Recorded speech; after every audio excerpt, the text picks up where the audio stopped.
আসসালামু আলাইকুম গাইস, সবাই কেমন আছেন? ছোট্ট একটা মিনি ব্লগে আপনাদের সবাইকে ওয়েলকাম। সেদিন হুট করে আমাদের রামেন পার্টির একটা প্ল্যান হয়ে গেল ছোটখাটো করে। তো আমার জ্বর ছিল, খুব ঠান্ডা লাগছিল, এর মধ্যে এই রামেন পার্টির আইডিয়াটা আমার খুবই ভালো লাগছে। আমি সাথীকে বলছি করলে আজকেই করব। এরপর আমরা সবাই মিলে চলে গেলাম সাথীর বাসায়, যে আমরা চারজনই গিয়েছিলাম। তারপর যাওয়ার সময় রামেন কিনে নিয়ে গেছি। আমরা যে রামেনটা খুঁজছিলাম আসলে কোরিয়ান, সেটা অ্যাকচুয়ালি পাইনি, হঠাৎ করে করা প্ল্যান তো, তাই আর কি পাই নাই। তারপর পেয়েছি এটাও খারাপ ছিল না, ভালোই ছিল, রামেনের টেস্টি পাওয়া যাচ্ছিল আর ঝালও ছিল ভালো, এই যে দেখেন। তারপর কি সাথী আমাদের জন্য রান্না বান্না শুরু করে দিল। আমরা হেল্প করতে চাইছি কিন্তু সে তো হাউসওয়াইফ, তাই আমাদের আর হেল্প করা লাগে নাই।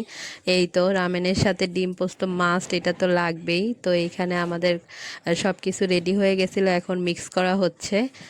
মানে কালারটা দেখেন জাস্ট, তাহলেই বুঝতে পারবেন ঝালটা কেমন। আমাদের রামেন রেডি হয়ে গেল, তারপর আমরা খাওয়া দাওয়া করছি। তখন আমি কোনো ক্লিপ নেই তারপর একটু মানে পার্টির আর কি নাচ গান সেগুলোও করছে, ওগুলোর আর ক্লিপ নেওয়া হয় নাই। এই তো লাস্টে 7 আপ দিয়ে আমাদের খাওয়া দাওয়া শেষ করলাম। বাই দ্য ওয়ে, আমাদের খাবারের টাইমে তোলা ছবি আছে, এই যে ছবিগুলো দেখেন। খাবারটা ভালোই লাগছে, thank you Sathi. Voice over partner আছে সাথে, ও এখন আপনাদের কি বলে শুনেন। সবাই এই ভিডিওটাকে লাইক করে চ্যানেলটি সাবস্ক্রাইব করে দিবেন প্লিজ। ওকে, টাটা, আল্লাহ হাফেজ।